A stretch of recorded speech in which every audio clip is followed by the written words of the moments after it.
Hey guys, it's Siobhan with ToKittyandBeyond. Welcome back to my channel. If you are new here, I am a professional psychic, Akashic reader, intuitive healer, and energy worker. So if you are interested in learning about psychic development, then you are in the right place. Stick around. So I've started a new series on my Instagram around psychic development. So I asked you guys in my stories for some psychic development questions that you might have, and I'm making a series of reels and text posts and obviously larger form content here on YouTube to help you to develop your psychic abilities naturally.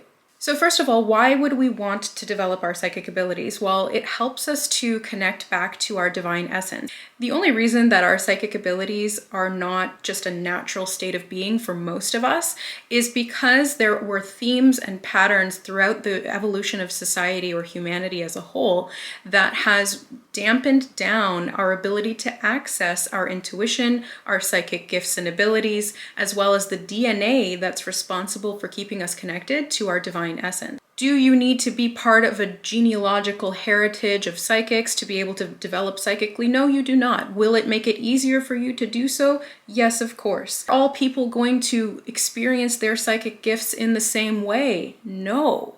Each person is unique. Each soul has a specific energy signature and specific skills and talents that they carry over from soul experience they've had elsewhere or in past lives. So we need to factor in all of these different things when we're looking at developing our psychic abilities and being able to tune into what those look like for us. So keep that in mind. And if you would like to learn how to develop your unique psychic abilities, I have multiple services and packages that can support you in developing that, to see and uncover who you are at soul level and how to get into a vibrational frequency that can assist you in developing psychically. All of the information for my services, packages, and products can be found in the description box below at the link ToKittyandBeyond.com. So the first tip that I have for you in unlocking your psychic potential and developing your psychic abilities is first to be sure that you are grounded. The very first step for any psychic work or any spiritual development is always to make sure that you are grounded. We need to have a clear line of connection to our bodies and to the earth and our environment around us so that we feel safe enough to be able to go up the ladder through our chakras into the higher expressions of our energy and unlock the potential within. The second tip is to not ignore your senses. Living in a society with constant chatter and clutter energetically, it's very common for each of us as a defense mechanism to shut down or close off our energy bodies. Now, this is a protective mechanism, but it can also prevent us from working with our unique divine abilities and our psychic senses. So to pay attention to what you feel. Give yourself context for that, of course, but be aware of all of your senses, not just your vision or your intuitive sight, but actually the senses of your entire body. We have 5 senses, and each one of them has a heightened psychic expression of that sense to it. So for clairsentience, it's the ability to feel in a higher perception, feeling and tuning into energy as sensations in the body. For empathy, it's the emotional expression of that. So we're connecting to the emotional energy of the people around us or the environments. Hearing is another one that's really common for people, especially who have divine communication in their soul blueprint. If you want to learn more about soul blueprints, I recommend my soul realignment readings. You can check those out in the website below. Clairaudience is a psychic form of hearing. So it's where you can hear either the voices of your angels, your guides, or your higher self in your mind's eye. You might even be able to hear lower vibrational beings as well, or you might tune into messages, channeled information, or even hearing music in your mind's eye as an intuitive sense. Smell and taste are commonly overlooked psychic senses that we can tune into and use to our benefit when interpreting psychic information and messages.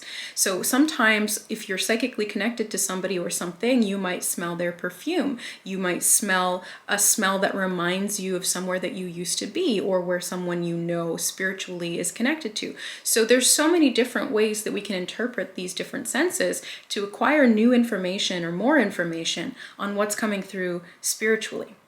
The most common psychic sense is, of course, clairvoyance. This is the ability to see visually either in the mind's eye or behind the eyelids. I always like to differentiate those two because there are two different types of psychic sight, and we can learn to use both of them equally. They're both valuable and they can both provide additional resources or insight into past lives, into our inner body, our inner child, connection to our higher self and guides, and so much more. Speaking of clairvoyance, a lot of the time our clairvoyant abilities are shut down very early on in our development. Children are naturally very psychic. Again, there's going to be different expressions of that across the gambit of different souls, different preferences, or different natural skills or abilities.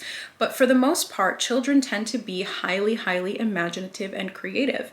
Now, the imagination is told to them as something that is just, it's make-believe, it's not actually real. But what the imagination actually is a fourth and fifth dimensional layer of the mind and the astral body, which allows us to connect to information. So when we're imagining something, we're not just making it up. Sometimes we might be, or we might be putting our spin on something.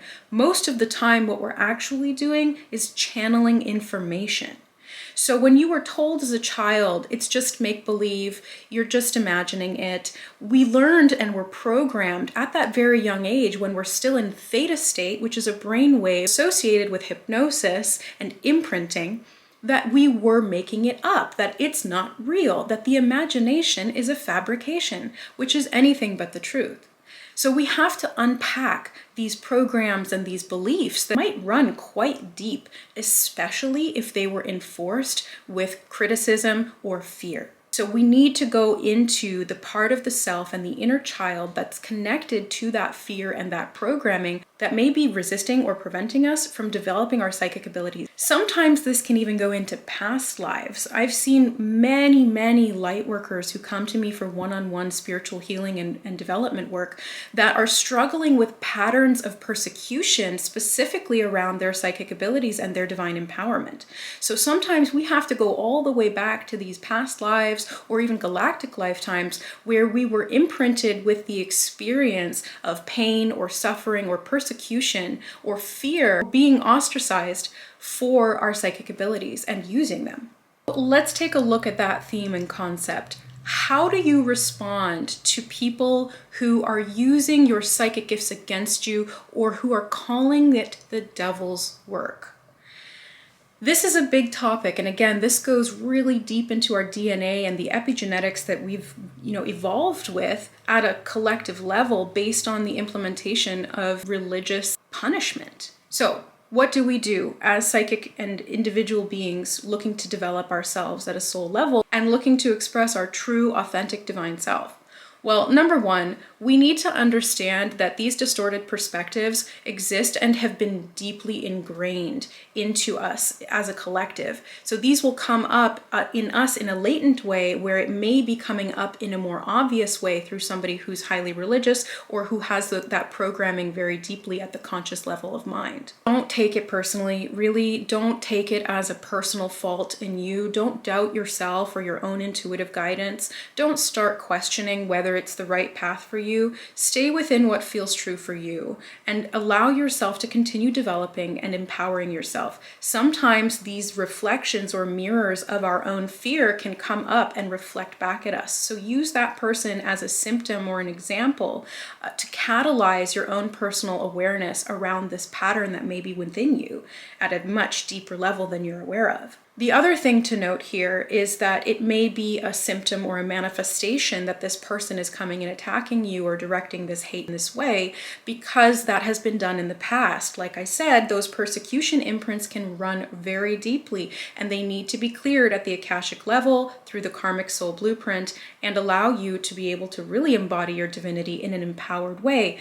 We fear stepping into our power a lot of the time, especially if doing so had resulted in us being persecuted or even killed in the past. The best thing you can do is really to remain detached, stay objective, and don't take what that person says literally, personally, or seriously. Try not to respond, react, or justify what it is that you're doing. You don't need to prove to anyone your spiritual truth, your choices, or your abilities. As a light worker, you're probably very compassionate, so send them love. Detach and send them love. The best thing you can do is just to walk away from the conversation, redirect the conversation, or simply to block, delete, or remove yourself from the equation if somebody's being belligerent, attacking you, or being extremely judgmental. And then once you're back in a safe space within yourself, tune back into your inner knowing. Connect to your inner truth, your higher self, your guides, to reaffirm that it is safe to be in your power, that it is safe to be your true essence. Psychic abilities are within every single person on this planet's DNA. It is part of the God consciousness imprint in the non-coding DNA, also known as junk DNA. This is where the God essence, the God consciousness is imprinted. And this is how we develop and express our psychic abilities. We have to turn that on by allowing ourselves to feel safe to do so. So that being said, how do we allow our new skills to come online? Or how do we allow our psychic abilities to start developing? Intention and free will are the most powerful things that we have access to as divine beings embodied in a third dimensional experience. We need to use that intention with intention. We need to seek with awareness of why and what it is that we're seeking. And we need to be open to receiving what comes as a manifestation or response to that. Your intention alone is capable of beginning the process of unlocking your psychic development or guiding you in the direction that's going to help you do so. The next step is learning and skill building. So once you've set the intention and you've begun the process of energetically seeking information, support, mentorship, or even just going inward and doing daily meditations, all of these things are going to facilitate skill building. Allow the desire and the intuitive pull to develop your psychic abilities, guide you to the resources that are going to benefit you the most. And those will vary from person to person because, like I said, we all have different intuitive abilities and psychic senses that work better for us than others. Allow yourself to vibrate towards who you resonate with. This could be a spiritual teacher, a mentor, a psychic development course. It could be a book. It could be information that you find on Google. It could be through a particular modality that resonates with you. Allow yourself to be guided to what feels right and go with it. Psychic development is not necessarily even skill building. It's more like remembering. Because this is part of our latent DNA and it's hardwired into our systems as humans and as souls, this is something that it's more of a process of unlocking or unburdening yourself from the things that have repressed that which is already within you. In general, some things that you can do to practice and learn to develop your psychic abilities are very simple things like practicing imagining and practicing visualizing. Practice feeling intuitively into your body. Practice being mindful and aware as well as objective around what you're experiencing. Practice following your intuitive nudges. This one can be a challenge because a lot of the time it requires us to take a leap of faith. And how do we know that the intuition was correct if when we follow it, we don't know what the consequence could have been if we didn't follow it? Or how do we know that our intuition was correct if we didn't follow it and we're experiencing the consequence, but we don't see the benefit?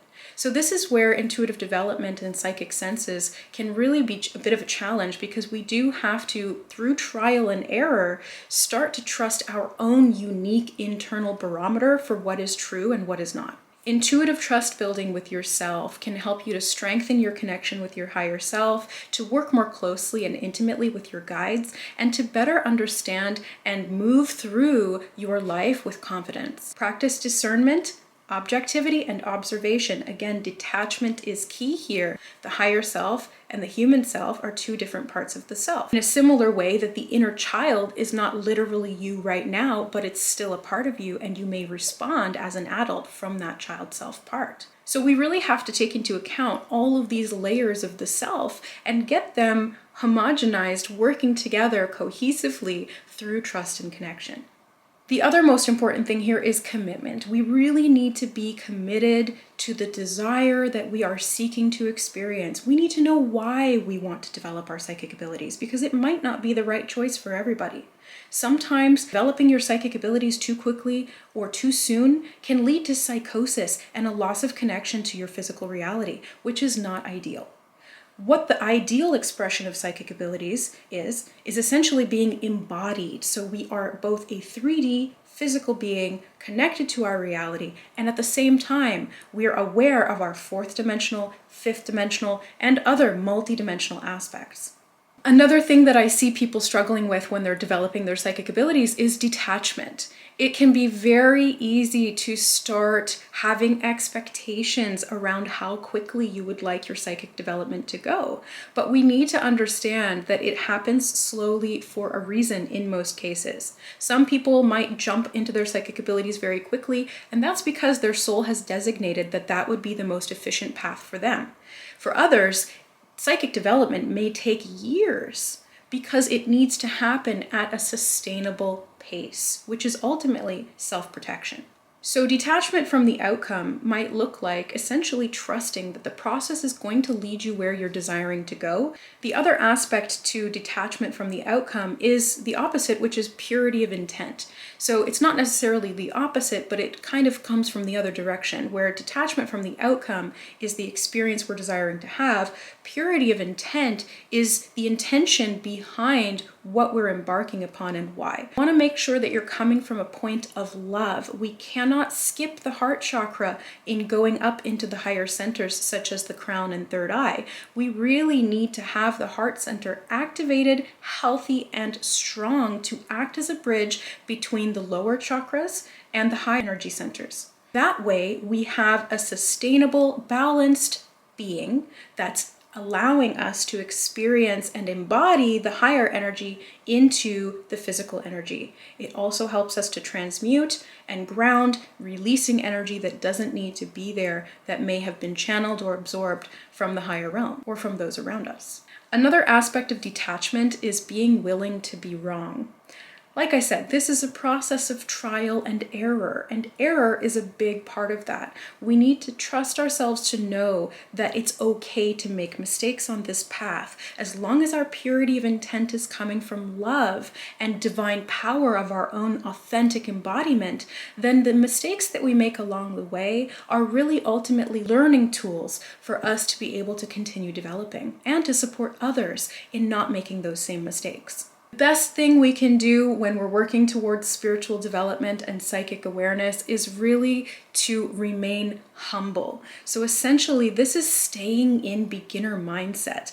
I know from my own personal journey that as I began developing my psychic abilities, I really started to almost have an ego complex about my awareness of things and how that was better than the awareness of others. This is a big no-no spiritually. Energetically, that puts you into judgment vibration, which is separation from the collective and the unity consciousness that we're here to embody. So I had to check myself before I wrecked myself and come back into humbleness, which sometimes Spirit will provide opportunities for me to humble myself, or sometimes I can catch it on my own and humble myself in my awareness that there are things that I do not know. There is a lot that I do not know. And even though I have access to some additional information that others may not have, it's not all the information, and it's not the highest objective divine truth, because it's important to be aware that when you're channeling psychically, it's still always coming through your own bias filter. So as objective as we try to be, it's not always possible to completely be clear and objective in what we're bringing through or what we're seeing psychically. One of my favorite quotes on this matter is something that Spirit brought up for me and I had to sit with and really absorb the meaning of. And it is, there are known knowns, there are known unknowns, and there are unknown unknowns. And Spirit brought that quote to me at a time where I was registering my past choices and experiences and having compassion for myself around the fact that at that time in my life, there were unknown unknowns that I simply did not have awareness of. And so I cannot blame myself for having the awareness now and looking back and seeing I didn't then. The second aspect of this is, again, being in beginner mindset and always remembering that no matter how much we know, there is always going to be things that we do not know. There's going to be things that we know we don't know, and there's going to be things that we have no idea that we don't know.